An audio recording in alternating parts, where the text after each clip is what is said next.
Right now, Ukraine's foreign minister is accusing Russia of committing war crimes following an alleged attack on a kindergarten and an orphanage. Officials say at least 51 children were affected by this. CNN has not yet verified the alleged attacks. Moments ago, I spoke with Republican Senator Ben Sasse about Russia's invasion of Ukraine and what more should the U.S. do to respond. I want to begin with the situation here in Ukraine. The sanctions applied by the Biden administration clearly no longer deterrent. Russia's onslaught continues. What should the U.S. and its allies do right now, today, to help defend Ukraine? I'm told by sources that U.S. intelligence believes Kyiv could fall within days. Yeah, we need more intel, more defense spending and weapons, more and faster sanctions, and more clarity about who the oligarch, corrupt jackasses are who are propping up Putin's failed regime. So at the intel level, first of all, let's praise the U.S. intelligence community for having done really good work to take away any fake moral veneer the liar Putin was going to put over his plan to invade a peaceful neighbor that wasn't threatening him. And so the U.S. intelligence community has done really good work to date. There's a lot more to do. We should be supplying tactical information on the intelligence level to the Ukrainian troops and to the Ukrainian resistance so they can kill invading Russians. We need to get lots more weapons to the Ukrainians, both today in the military, and we need to be pre-planning for how we arm a resistance in the future. And we need a lot more urgency around the sanctions. I appreciate that the president upgraded some of the sanctions yesterday, but this stuff is going to take weeks and months. It needs to be a lot more urgent. We shouldn't be holding back on getting SWIFT onto the table today. There's no way to turn it up to 11 later. Putin is not going to be deterred. We got to make sure his cronies feel the pressure so that they can look back at him and say, what the hell are you doing? These corrupt mobsters, they don't have any desire to live in the hellhole Moscow that Putin wants to create. They want to live in London and other places, and they need to be perp walked out of those places.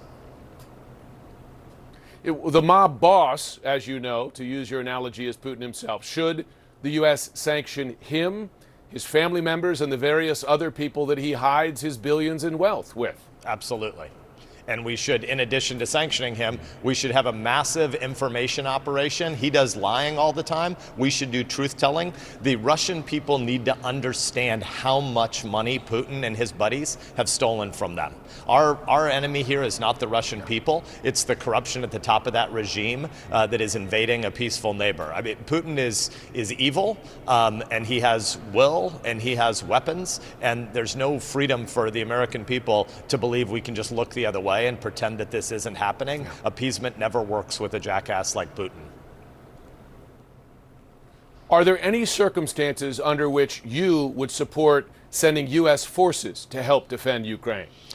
I think it's pretty clear that there aren't going to be any U.S. troops on the ground in Ukraine. There's lots of mistakes that we as a nation have made over the course of the last 20 years. Obviously, you can go back to the Budapest memo where we told the Ukrainians, hey, give away your nukes and we'll help the U.S. and Europe and even China, frankly, said we'll help guarantee your territorial sovereignty. There were a lot of mistakes made long ago where our word wasn't kept. But if we just want to focus it on the last 7 or 8 years since 2014, when Putin shot down a civilian airliner and when he took Crimea, and then that had the predicate of 2008 Georgian invasion, 2004 poisoning of his political opponents, then afterwards 2016 meddling in the U.S. election, 2020 poisoning Navalny.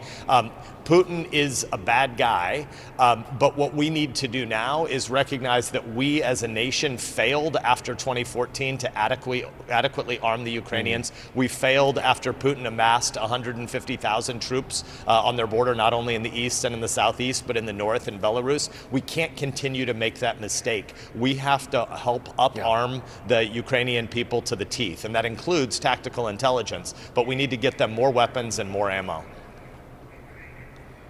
You, as I do, pay a lot of attention to China.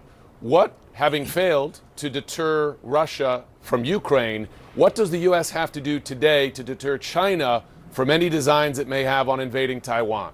Yeah, so that's the 2030 geopolitical existential question, and frankly, that's one of the reasons we can't ignore Ukraine. A lot of Nebraskans who might have more isolationist tendencies say to me, "Hey, you've been telling us for a long time the number one geopolitical threat we face is the CCP. The number two threat we face is the CCP. The number three threat we face is an expansionistic Chinese Communist Party. Yeah. Therefore, shouldn't we just ignore what Putin's doing?" The answer is definitely not, because she greenlit this invasion.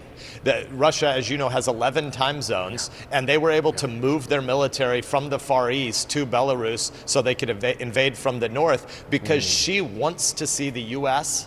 Humiliated. He wants to see Europe destabilized. He wants to push and prod at what a cyber hybrid war looks like and see whether or not the U.S. and the West have will, because he's using Russia as a scout team offense for his plans to seize Taiwan. We need to demonstrate not only to Putin, but we need to demonstrate to Xi that there's stuff we believe in, and that right now that means putting our money where our mouth is and having President Biden send up an emergency defense supplemental so that we can adequately arm the Ukrainians.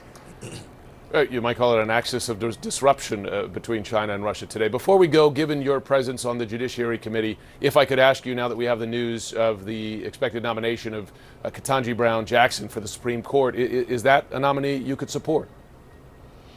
Well, I've just gotten word that President Biden made the decision to nominate Judge Jackson, and I look forward to meeting with her in person. The Judiciary Committee has not covered itself in glory historically. A bunch of grandstanders like to scream and yell for cameras.